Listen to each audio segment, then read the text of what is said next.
Bonjour à tous, bienvenue dans cette nouvelle vidéo du chapitre 4, la stratégie XND pour un cas particulier, le range. Donc je vous laisse tout d'abord prendre connaissance des avertissements liés au risque et on passe tout de suite au cas particulier qui est le range.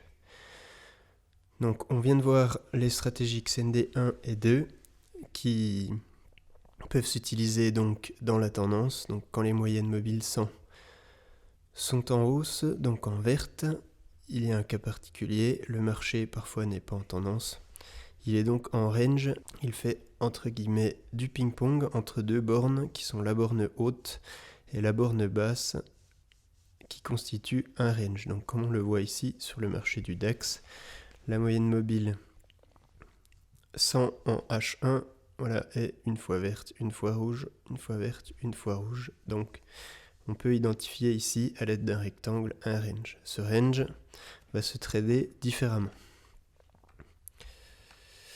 Dans une situation de range, on ne trade toujours que dans le sens de la tendance de fond en cours. Donc comme d'habitude pour les stratégies. En tendance haussière, par exemple, on va acheter toujours la borne basse du range, mais on ne vendra pas la borne haute. Ça nous évitera beaucoup de faux signaux. Dans une situation de range, il y a de fortes probabilités de perte. Donc on fait toujours attention. Ici, on évitera les faux signaux en achetant la borne basse en tendance haussière et la borne haute en tendance baissière. On attend toujours un pattern de retournement avant de prendre position. Donc comme on va le voir sur le graphique après. Alors, pour le range, on ne se positionne jamais sur une sortie de range, car il y a de fortes probabilités que le marché réintègre celui-ci. C'est-à-dire quand le marché sort d'un range, beaucoup de personnes vont trader la sortie du range, et il est fort probable que le marché réintègre ce range. Donc attention à ce genre de faux signaux qui sont généralement fatals. On attendra donc une sortie franche du range pour continuer à trader les bornes supérieures ou inférieures dans le cas d'une tendance baissière. Donc on va tout de suite voir ce cas particulier précis sur les graphiques et comment le trader. A tout de suite sur les graphiques avec notre disposition graphique en M15, en H1 et en daily sur le graphique du DAX qu'on a borné précédemment.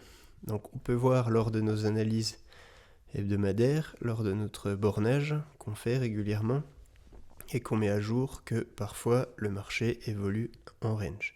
Comme on peut le voir ici sur le graphique H1 qu'on va zoomer, on peut tracer ici un rectangle entre des supports et des résistances qui se matérialiseront par les bornes hautes et les bornes basses du range. On voit ici que le marché, si on se place jusque là, voilà, on voit ici que le marché a fortement travaillé ce niveau avec un excès ici. On le voit également ici.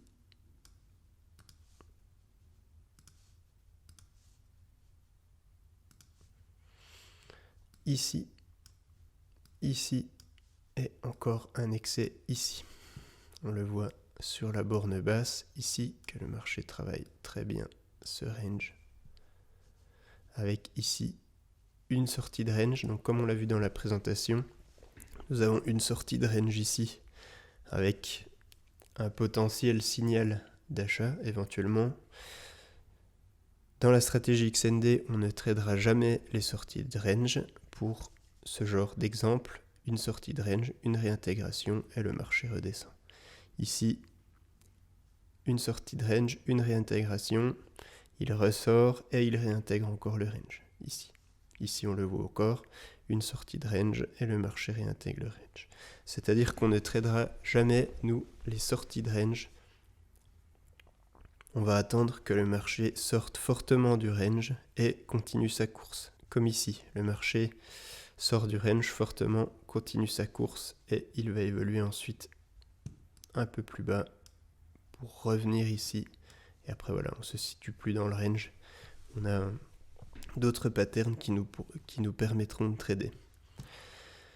Donc comment on va trader le range? Déjà bien l'identifier. Donc là le range est identifié par un rectangle de manière importante. On va attendre des confirmations. C'est-à-dire que là, la stratégie XND1 et la stratégie XND2 sont assez compliquées à trader. Donc on va retourner ici sur notre graphique M15 car on trade en M15. On se rend compte que le range ici évolue sur une borne daily qu'on avait identifiée et sur une borne intraday qu'on a identifiée. C'est très souvent le cas quand les bornes sont bien tracées. Donc on va trader le range comme suit. On a une borne basse du range. Lorsque le marché va approcher cette borne basse, on va essayer de trouver des signaux d'achat, c'est-à-dire un pattern de retournement, par exemple avec les chandeliers. Ici, on se rend compte que le marché se retourne. Ici, on a également sur le RSI, ici, une survente. Donc on peut éventuellement trouver un signal d'achat ici en croisement de moyenne mobile 7 exponentielle ici, et on visera toujours comme TP le milieu de range. Donc le range a été identifié par une borne basse, une borne haute, et le milieu de range est toujours très important, il est toujours très travaillé, comme on le voit ici.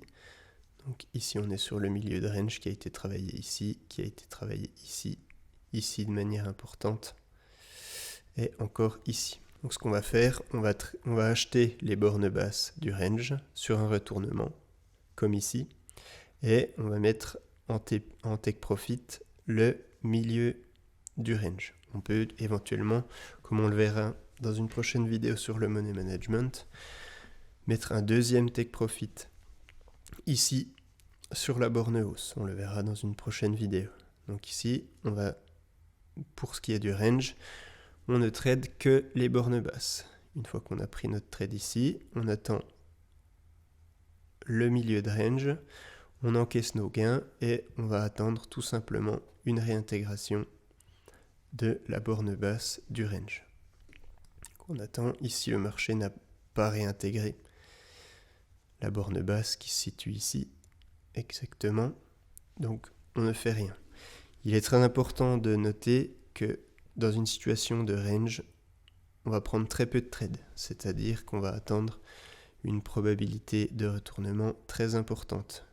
Il faut tout d'abord que le marché vienne taper la borne basse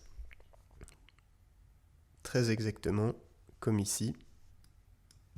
Un retournement, un RSI en survente, et là on peut éventuellement prendre un achat. Si le marché ne vient pas taper exactement la borne basse, on ne fait rien, on attend. Il est très probable qu'on rencontre un faux signal, donc on ne prend pas le trade pour ne pas subir une perte qui ne va servir à rien. Donc on attend, le marché évolue dans le range, très simplement. Voilà, là il vient taper exactement la borne ici, avec un retournement, le RSI qui est en survente. On peut éventuellement prendre un trade, mettre un take profit sur le milieu du range et un stop loss en dessous de la borne basse. Donc là on attend, voilà, le marché aurait pu venir sur notre take profit ici. Voilà le stop loss, si je l'identifie, on l'aurait mis très exactement ici.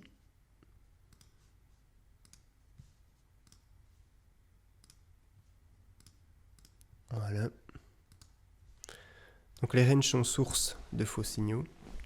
Il est important de le noter, mais ils sont source aussi de gains importants. Donc ici on aurait fait 87, 85 points de gain, ce qui est non négligeable, mais on ne tradera que la borne basse encore une fois. Donc là on a une sortie du range, on va attendre ici. Voilà, la stratégie XND1, si on avait mis une alerte ici,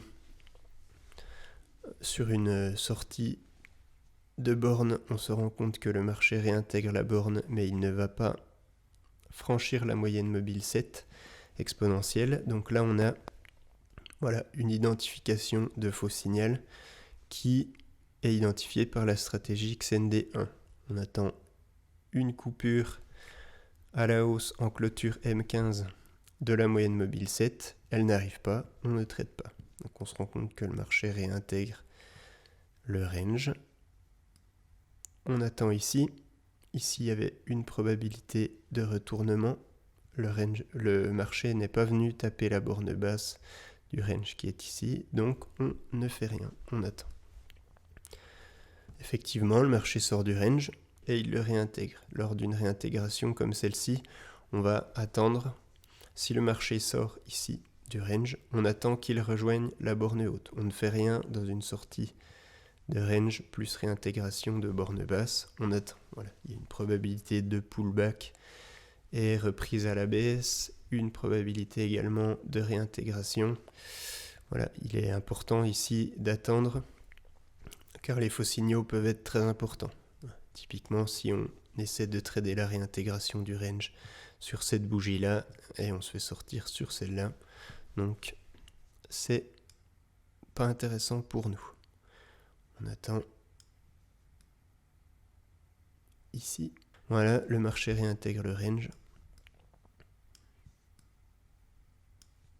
Il vient taper le haut du range ici, comme on l'a identifié tout à l'heure. Nous, ce qu'on veut, c'est un retournement clair et franc sur une borne basse. Ici, il n'est pas sur la borne basse, donc on ne fait rien. Ici, il vient taper la borne haute du range très clairement.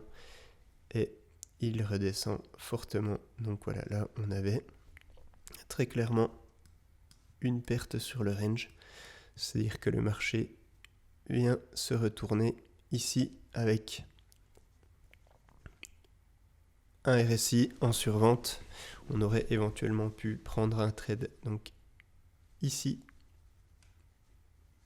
et se faire sortir sur cette bougie donc en stop loss. Donc les pertes bien sûr arrivent très fréquemment en trading. Il ne faut pas l'oublier, avec un bon money management, on peut gérer ses pertes sereinement et tranquillement. Voilà, donc le marché sort du range ici. On se rend compte qu'il évolue différemment et on pourra trouver d'autres signaux avec nos deux stratégies et avancer tranquillement avec le marché. Donc voilà pour ce qui est du range. Attention dans les situations de range, les faux signaux sont très fréquents. Donc pour résumer, on attendra toujours une touche sur la borne basse du range, une validation avec un RSI en survente et un pattern de retournement sur borne basse afin d'éventuellement prendre un trade. Voilà. Les stratégies XND 1 et 2 sont faites pour trader la tendance. Donc attention dans les situations de range. Il est très important de rester très prudent et surtout très patient. Donc voilà pour ce cas particulier qui est intéressant. Donc le range, il est très important d'éviter les faux signaux. Donc comme on va le voir dans une prochaine vidéo du chapitre 5, comment identifier et éviter les faux signaux. Donc à tout de suite pour une prochaine vidéo.